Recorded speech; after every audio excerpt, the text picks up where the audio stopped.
Hey folks, welcome back. Beautiful day out here in Nebraska.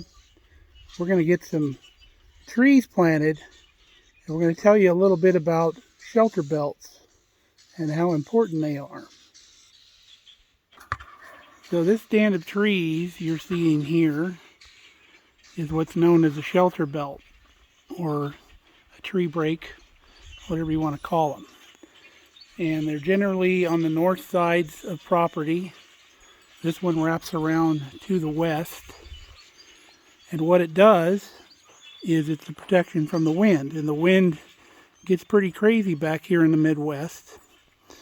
So every house you see has a shelter belt. And we were fortunate enough when we bought this place, we had a quite extensive shelter belt. And it's fairly thick. It's about 4 or 5 rows deep back there on the north side. But this shelter belt was planted years and years and years ago by the previous owner's parents. And they put in a bunch of Chinese elm trees, which was one of her favorite trees. And she had them at their previous place down the road down here too. And those are deciduous trees. They lose their leaves in the winter. Now the problem with deciduous trees when the wind's blowing and the leaves have dropped, they're not quite as good as a windbreak with no leaves on them. So you can see we have areas to where there's a little break in our shelter belt. So we're going to do a little bit of reinforcements. We're going to come through and we'll put a tree here and maybe a tree over there, and anywhere where there's an opening where the wind can come through unobstructed, we're going to put a tree. You can see we're kind of bare over here, even though there's 4 rows of trees. And the Chinese elm are just starting to come back. You can see the green in the tops. Now during the winter when it's cold, it's nice not having all that shade. It's nice letting the sun through. So that's, deciduous trees are not a bad thing in a shelter belt, but there needs to be some lower areas that are a little denser to keep the wind out when those leaves aren't on the tree. So our local USDA department, every year they put out a flyer, and we got it here right after we moved in, and they have all different species of trees that they will sell you to because they're interested in the reforestation of the area. Now you can imagine the early people out here in Nebraska with the winters that they get, there was a lot of wood cutting going on. So I imagine there was probably a lot more trees in this area before it was settled, because everything depended on wood. They needed wood for their heat. They needed wood for their structures. So I imagine there was lots and lots of tree cutting going on. So we're able to get these trees at $1 a piece in a minimum order of 25. So I ordered 25 Colorado blue spruce, which is very similar to that one down there next to the driveway. And I like it because it's a very full tree, and it's going to make a really good windbreak. So we're going to get after this. We got our tools here that we're going to use. I bought this auger bit yesterday over at the store. We got our water can, and we have our seedlings. And you may think that auger is kind of small, but there's 25 trees in this package, so these seedlings are fairly small. So I think that auger is going to do fine. I don't want to make the hole too big. I want to keep it compact where we can water it and not disrupt a lot of the native soil that's nice and moist. A lot of people have asked how we keep our faucets from freezing up out here in Nebraska in the cold winters. We get like 30 below out here. Different kind of faucet. They call them hydrants out here.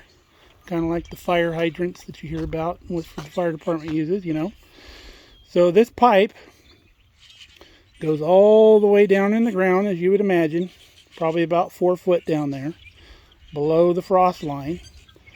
And the valve on this pipe, you'll see the actuator handle here, but the valve is actually way down in there in the ground.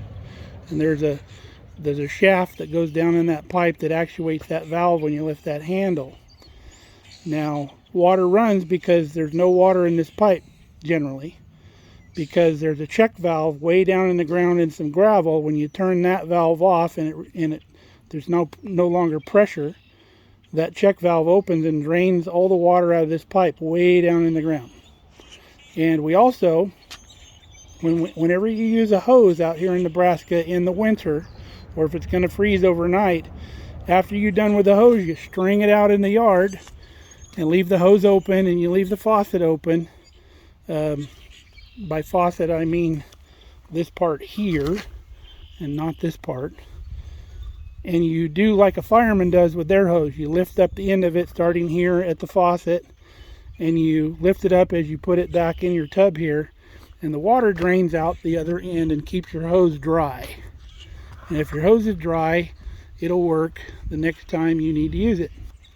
Their fire hydrants out here are the same way. Out in California, the fire hydrants are a wet pipe where the water is all the way up to the top, and there's a valve for every outlet on the hydrant. Out here at the dry pipe, just like our hydrant here at the house, where the valve is way down in the ground and the whole pipe is dry, so you don't have an individual valve for each outlet on the hydrant.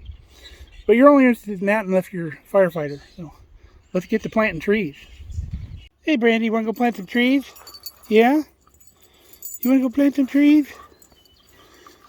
Let's go plant some trees.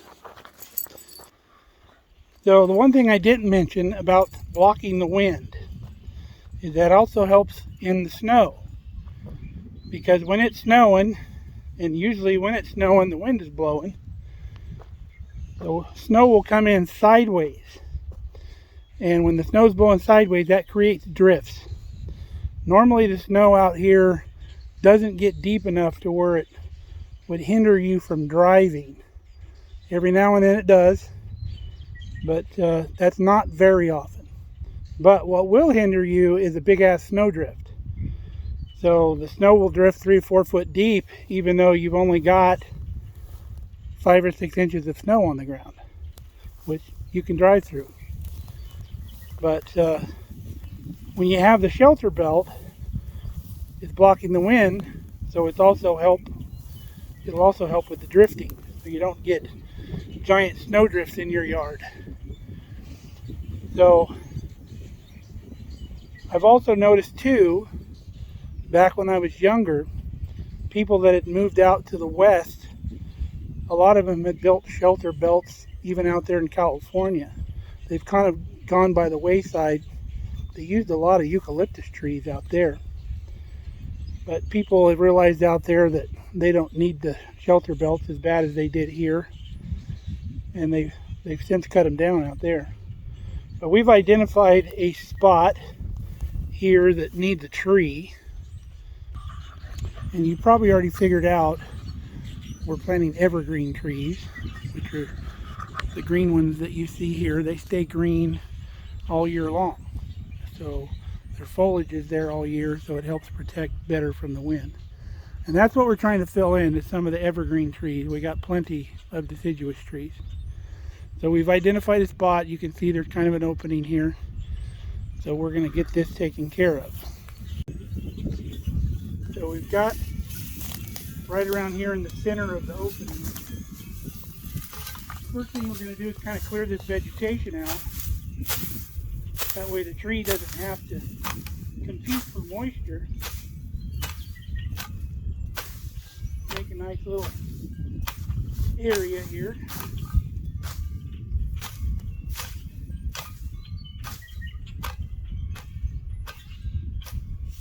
If you're wondering about this tool, it's called a McLeod.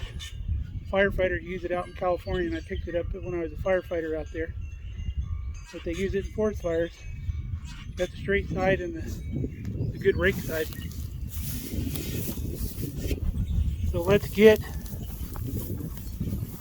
our hole digger and we'll dig a hole.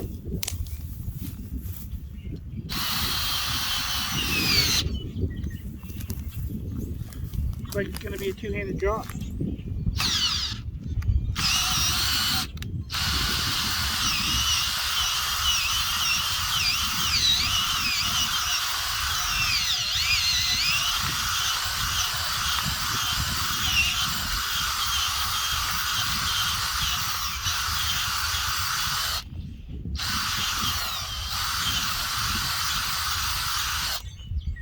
Alright, that looks like a good enough hole. Let's get one of our trees out.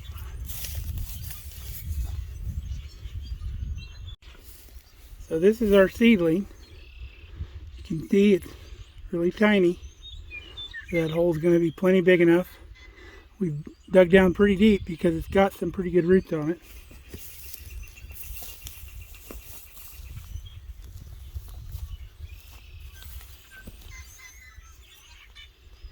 So we're going to make sure that those roots get down into that hole.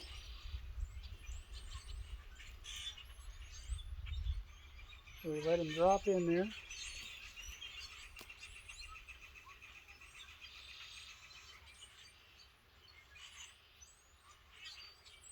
And what will help you get them in is to take some of your dirt and throw it in, and that'll drag some of the roots down with it when you shake it like that.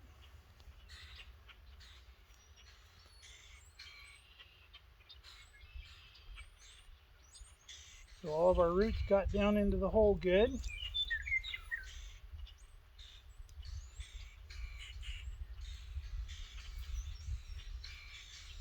And that's how you plant a seedling. Now, all this vegetation that we took off of here, we won't let that go to waste.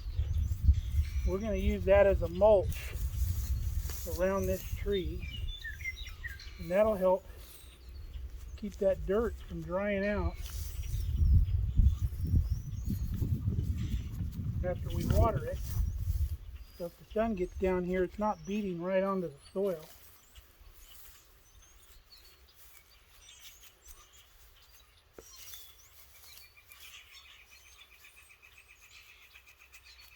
And there's a successful tree plant. Hopefully he does well. Of course, it might be a she. You never know. But we're going to identify a few more places, and we're going to keep track of where we planted them, because once you put the mulch back around, they may be hard to find. And we're going to want to water them here early on, probably every couple weeks, just to give them a good start. But after that, they're well adapted to this environment, and they should do fine.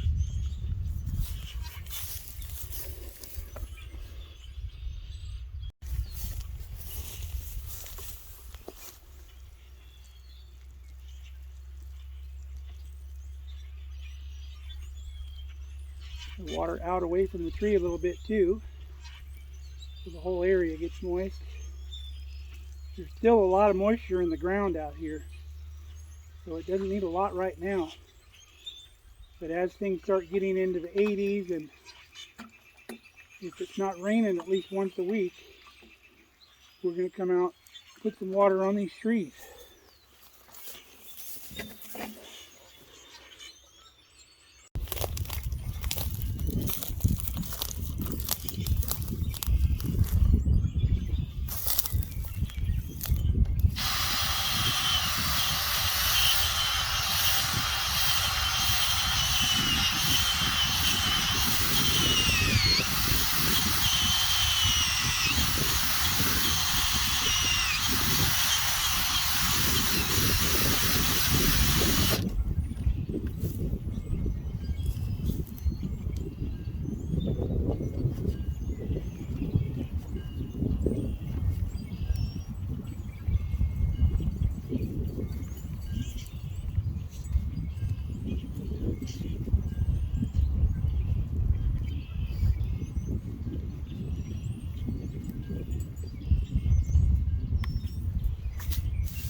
mulch layer not only protects the soil from drying out, as it rots, it'll also provide nutrients for the tree, just like all the stuff on the forest floor as it rots.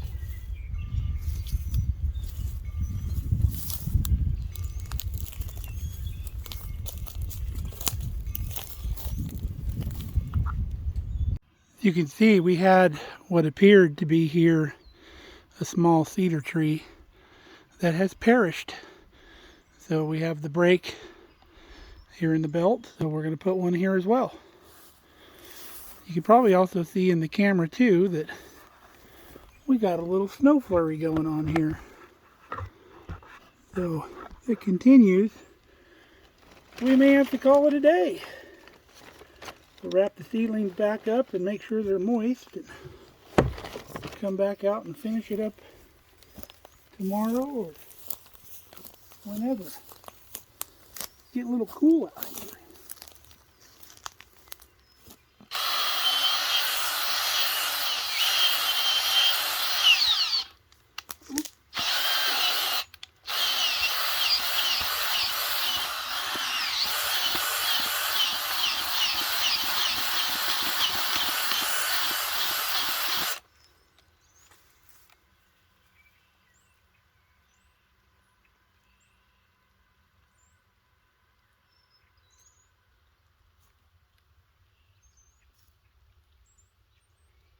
Shake that tree a little bit, get those roots to follow that dirt down.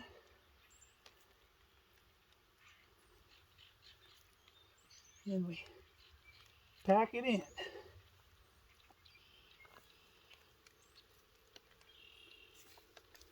This mulch actually will help keep the weeds from coming back so soon as well, because anything that's covered up will inhibit the weed growth. And again, we don't want this young tree competing for moisture with this grass.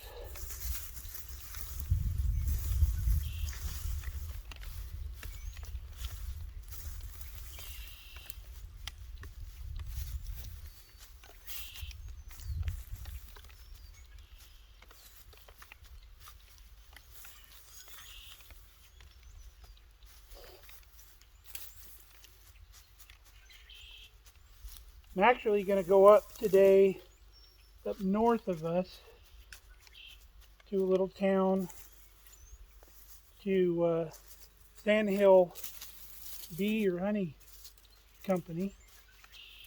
Most of you know that knew I kept bees out west, but I have no idea what it takes to keep bees in Nebraska. So I'm going to go out, speak with that gentleman, and see what it takes to have bees out here, because I'd like to have my bees back again. So we might do that later on today if it starts getting too cold.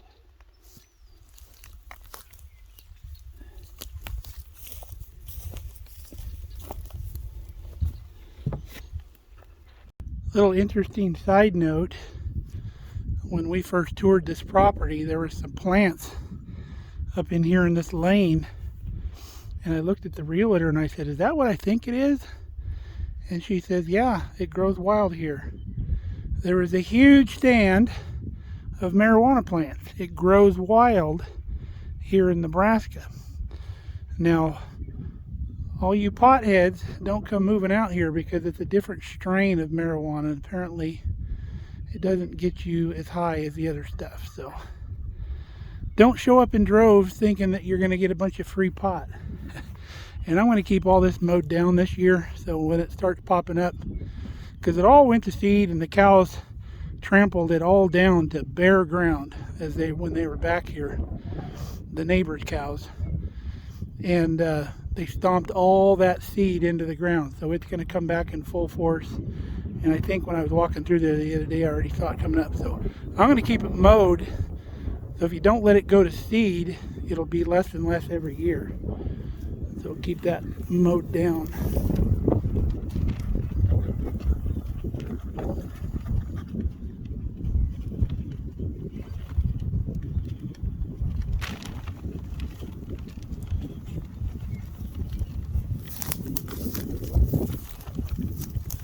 wind's starting to kick up. Weird thing about the cold out here, it could be 30 degrees or 10 degrees. And if you're standing in the sun, you can wear a t-shirt.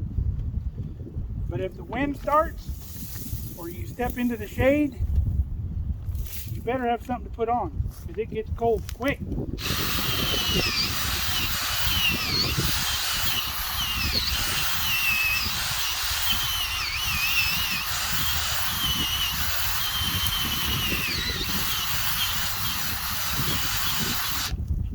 People always comment when they hear that we've moved back here. It's like, oh my God, how are you going to deal with the cold? Well, it wasn't that terrible. And I've been coming back here for some years deer hunting. And I already knew what it was like. And it didn't really bother me. You just dress in layers. So when you're in a vehicle or you go into a building or an establishment, you can take your coat off and not burn up. But it's not that bad. And I've heard we had a mild winter out here, but I've been out here when there's pretty darn cold. And if we did get 33 below on a couple nights, but that doesn't last long. It's not like we're living in the Arctic. Even in the Arctic, the sun comes out part of the year, but it's not bad here in the winter. It's really not.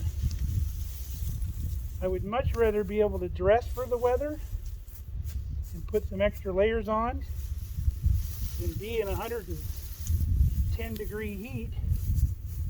You can only take so much clothes off when you're out in public or if you're at work. And for some reason, out in California, wherever you work, the air conditioner just never seems to work right. That was always the case. The AC just never kept up. So we were always sweating at work. So I don't mind it out here. Another tree down.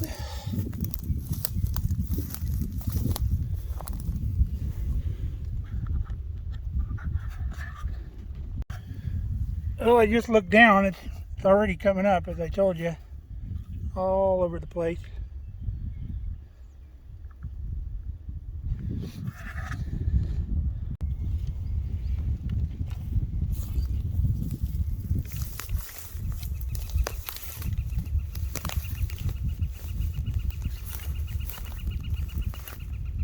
Getting out here towards the end of the property where I drive by with a tractor. We're getting close to the fence. So I'm bringing this tree down the hill just a little bit.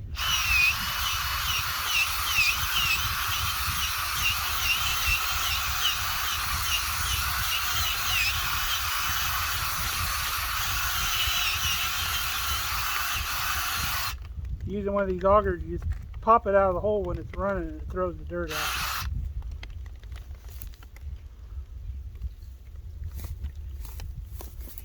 Strong little seedling there.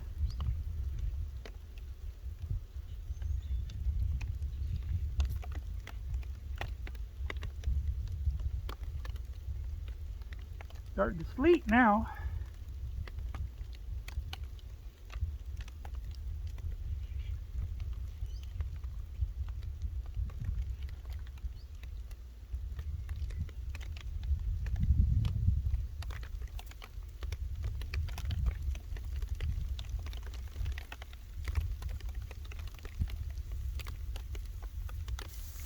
Alright, I'm going to mulch this baby now.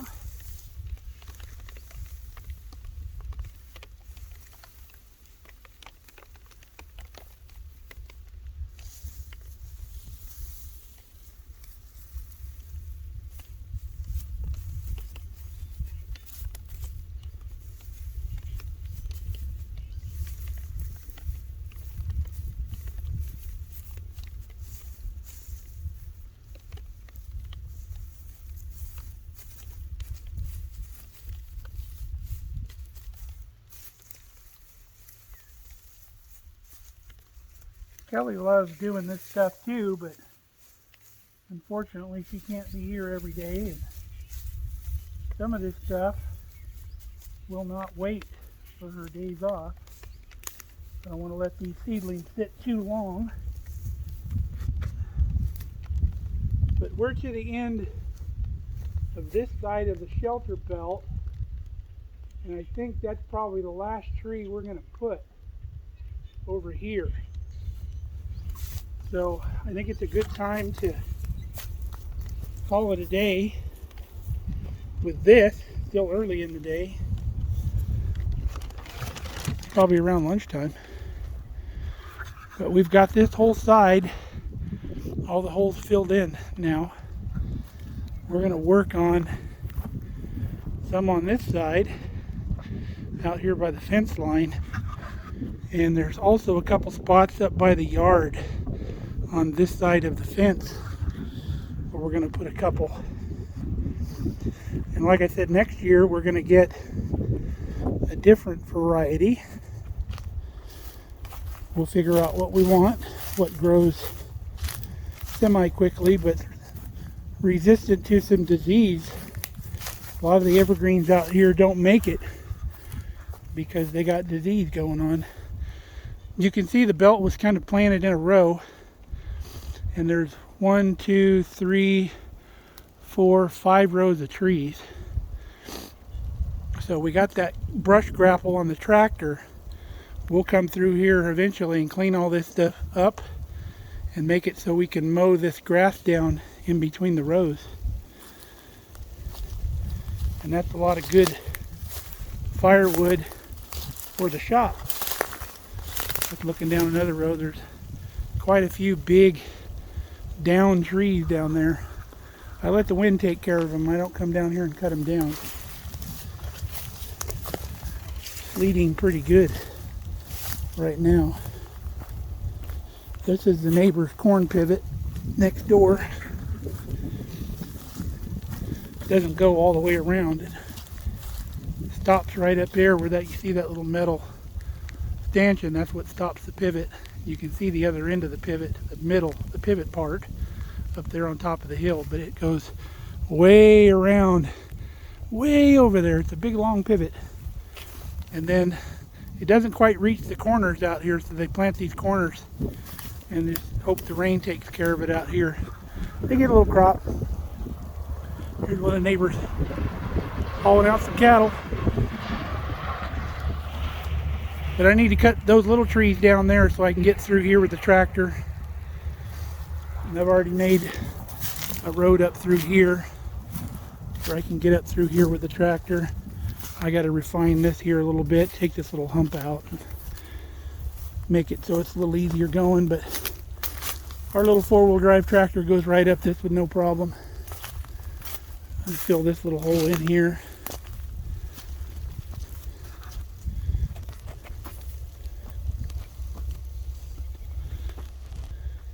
But we're probably going to go catch some lunch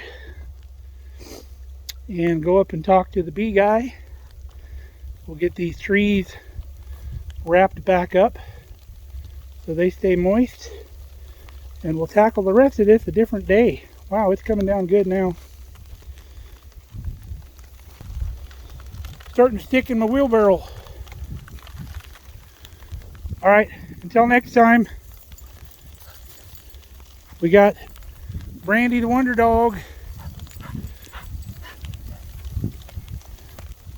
Stay safe, stay healthy, and we're going to wait another 5 minutes like we said the other day, and all this sleet will be gone. It'll be sun shining again. Bye guys.